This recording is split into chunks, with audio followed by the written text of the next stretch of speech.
You're thinking things through about what? Just stuff, try to take things one day at a time. Okay.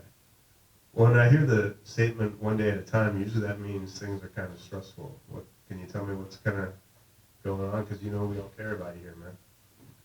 Oh, just a couple changes, things that, normally are pretty normal, and then now kind of have to deal with it.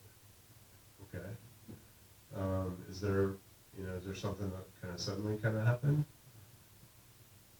Just changes, money changes, every changes, job's not looking the way it used to. That can be really tough. That can make us think about life in a little different way. And you definitely look different to me. So I want to make sure you're okay. So I'm going to ask you some questions. Yeah, no. Have you wished you were dead or wished you could go to sleep and not wake up? I mean, I think we all do sometimes, right? That's not normal, is it? No, you're right. It's not normal at all. I appreciate you. I mean, we're in American Legion, right? Is it normal? Yeah. No, I appreciate you telling me that.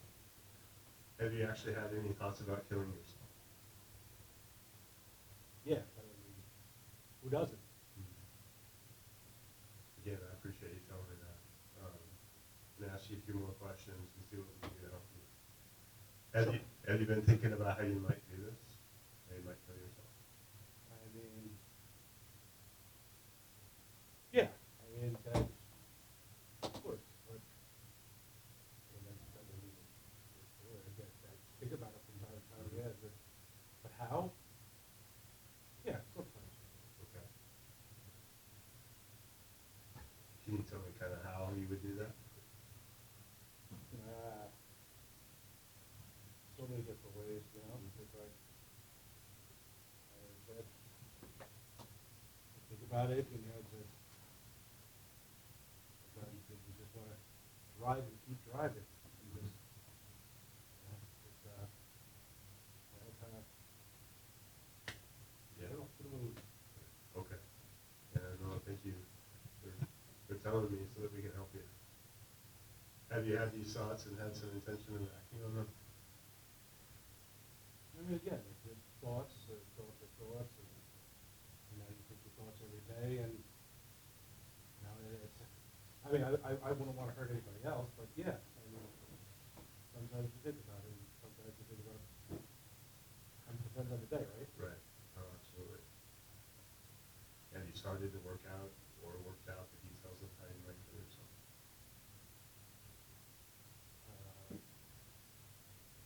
I mean, I can't say no, but, once again, I don't want to hurt anyone else though. Right. No. It's something that I have to deal with myself. Yeah. Well, you don't, because we're here to help you. We got your back. We are going to help you. All right. And then one last question: have you ever done anything like this before, where you thought about killing yourself and started gathering things or doing things that you could use to end your life? Yeah, I'm not gonna, yeah. Okay. I'm not gonna lie, but yes. Okay. I can't tell you how much I appreciate you being honest and you telling us what's going on. So we're going to get you some help, right? We're going to figure out what makes sense to you. There's multiple options, okay? So we can call 988. I'll call with you. You don't have to be alone doing that. And then they can go through some different options with you to see what kind of help we can get you right away. Is that okay with you? Yeah, I think that's that. All right. So let's go outside and make a call. Thank you. Thank you. Take him away.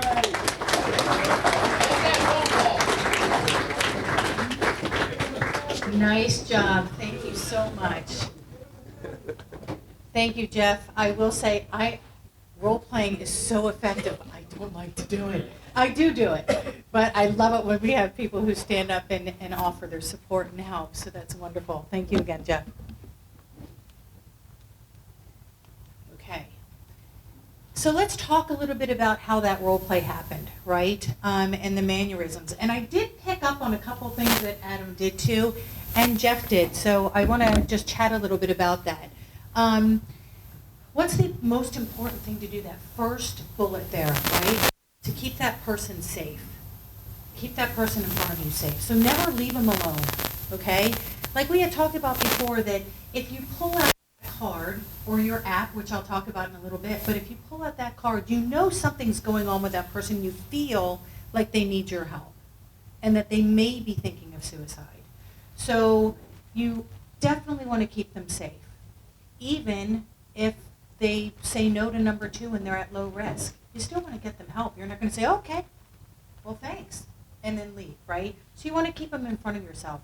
You also want to emulate kind of their mannerisms of what they've done.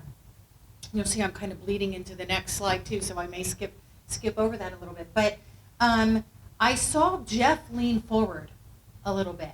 And did you pick up on that too? I see your head. So Jeff leaned forward a little bit, and what you want to do is you want to emulate that. So did Adam. Adam, after Jeff did that, Adam did it.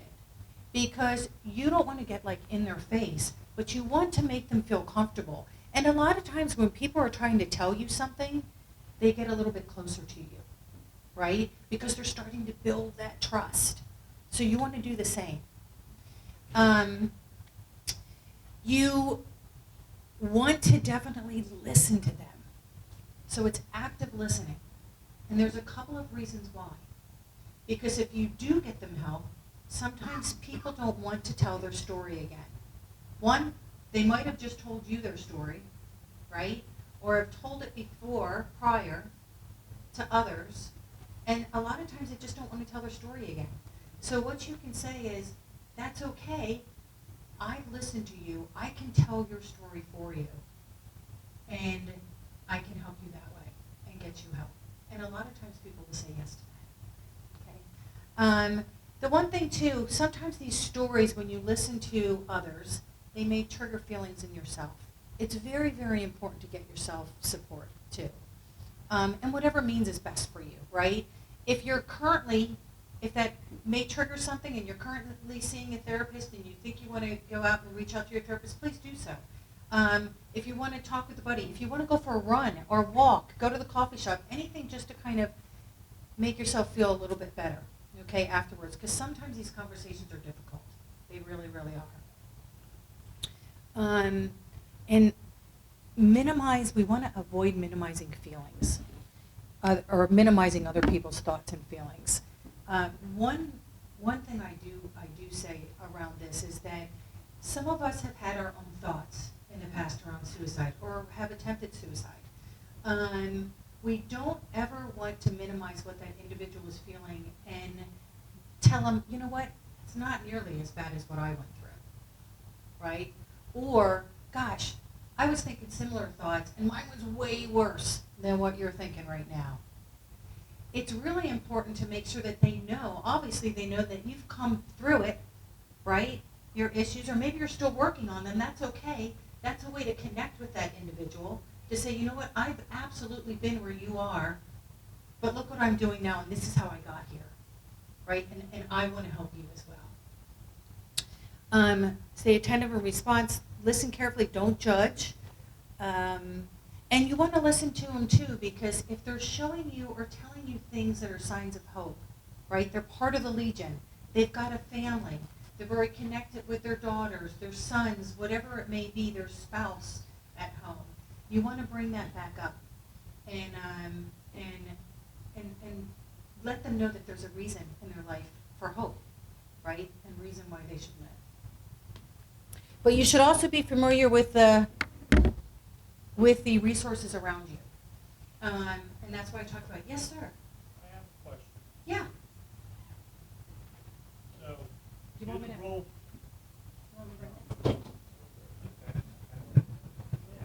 So, John Baker, Department Adjutant.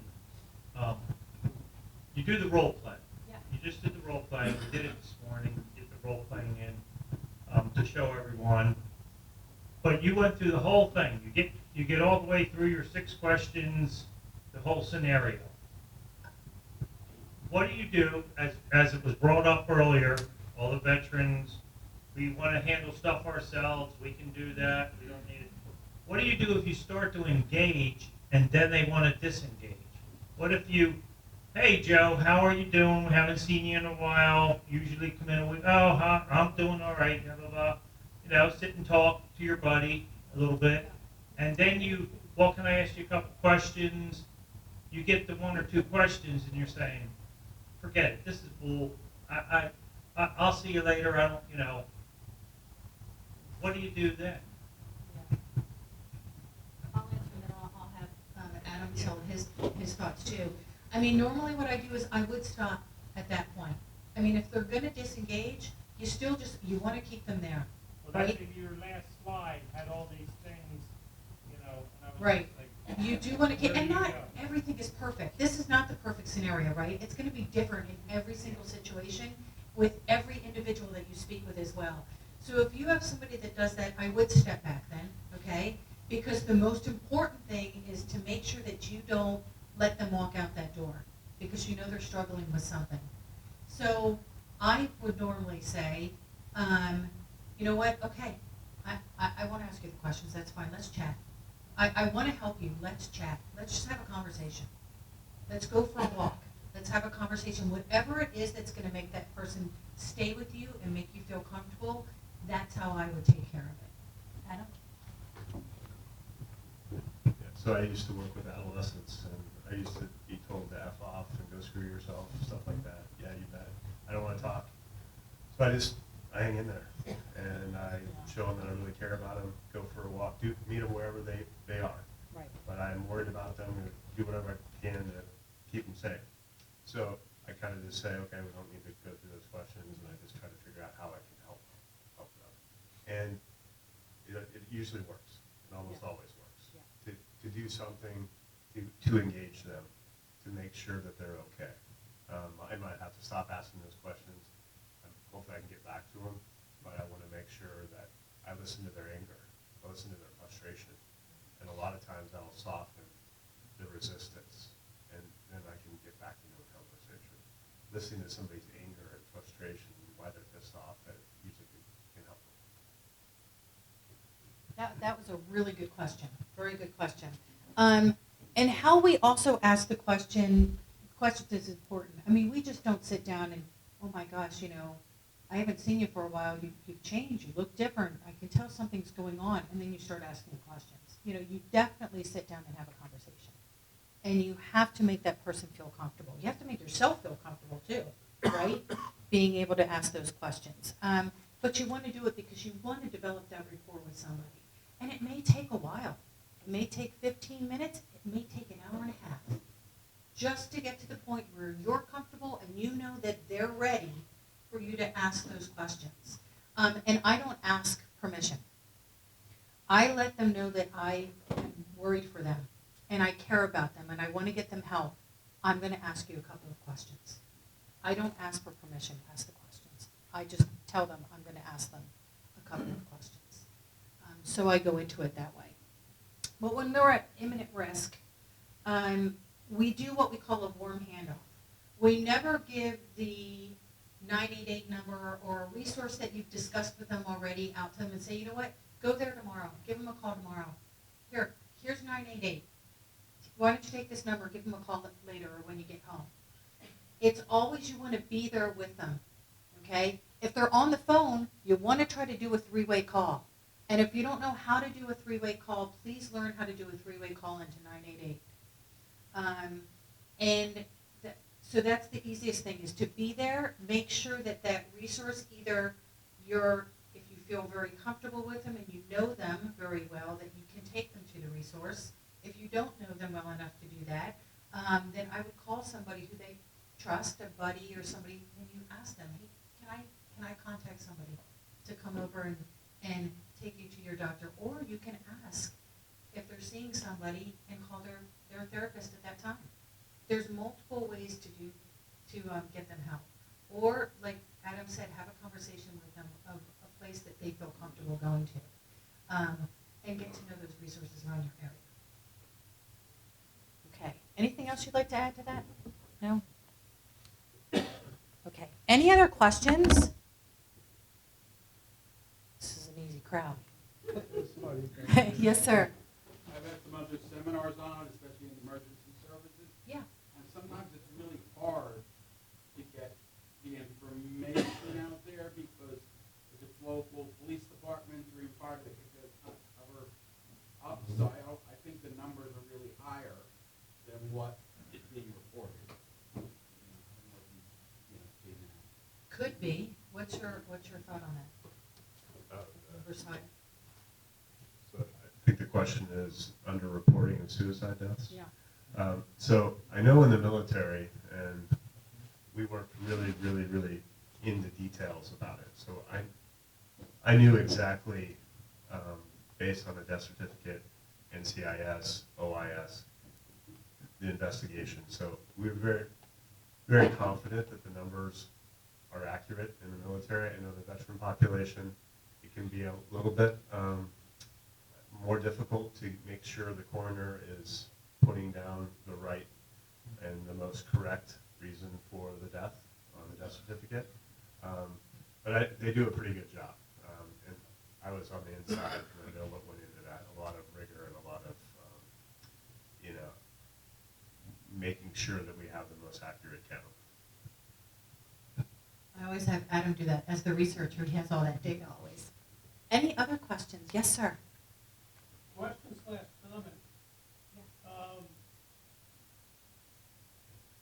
Are there other resources to try? Adam very ably talked about the Robin Williams and the people emulating. But once suicide has struck, you talked about the 135 people that affected.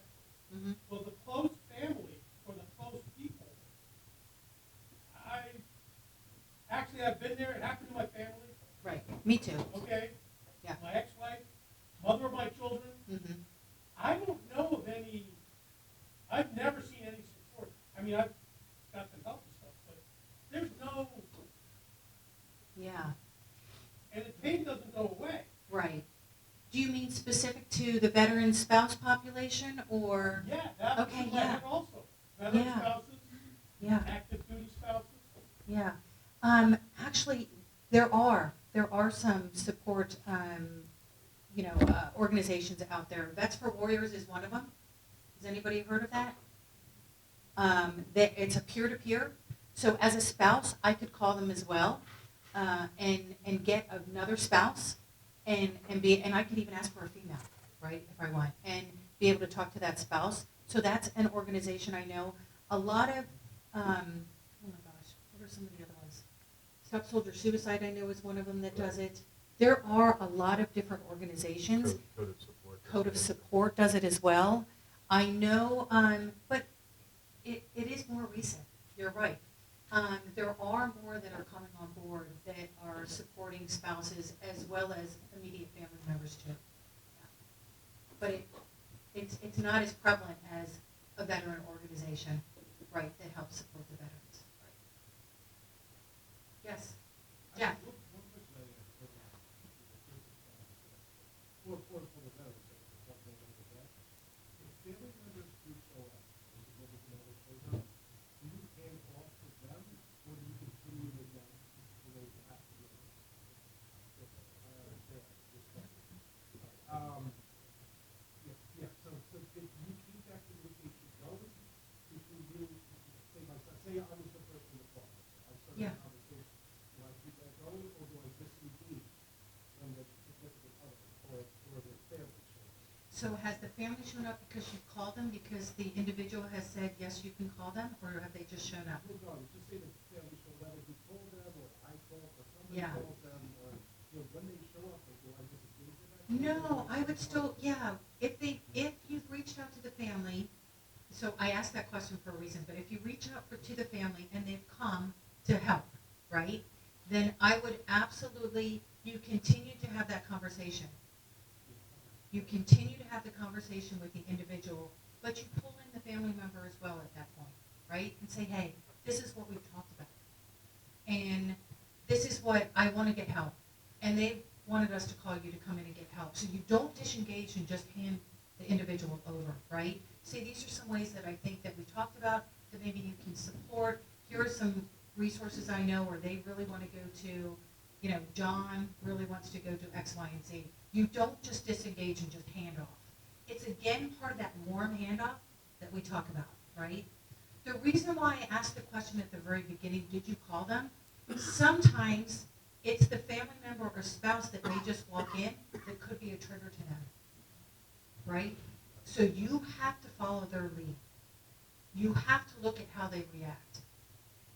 And if they react a little bit differently to you and they kind of clam up and sharpen up, you have to take note of that as well.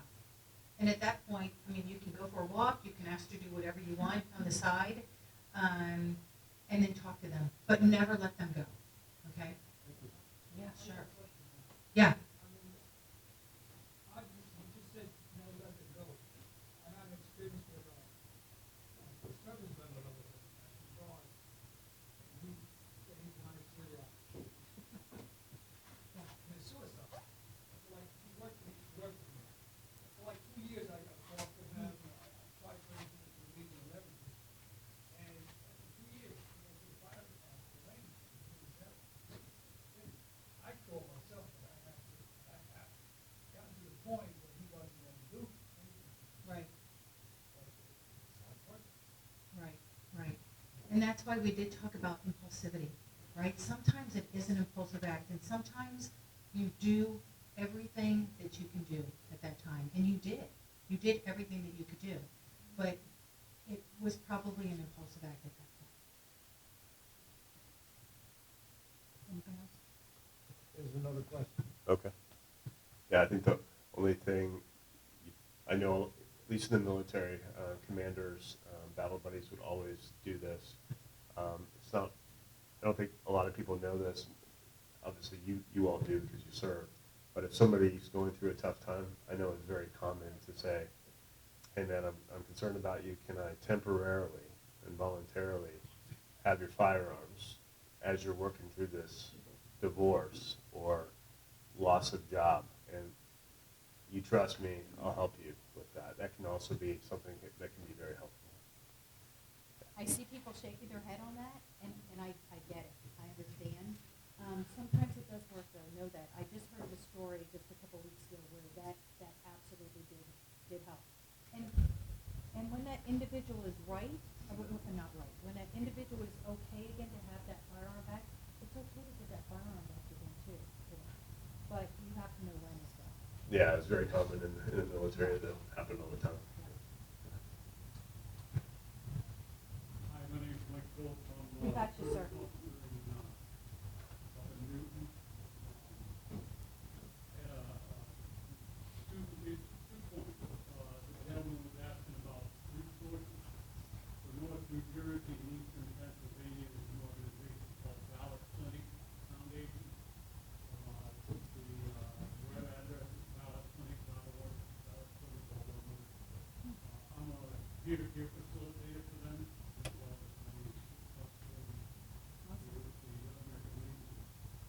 One of the items that you brought up at the beginning on the slide, but didn't discuss it, when we were talking about stigma, was job seekers or loss of their job. We find with a lot of the veterans that are still working in capacity from their security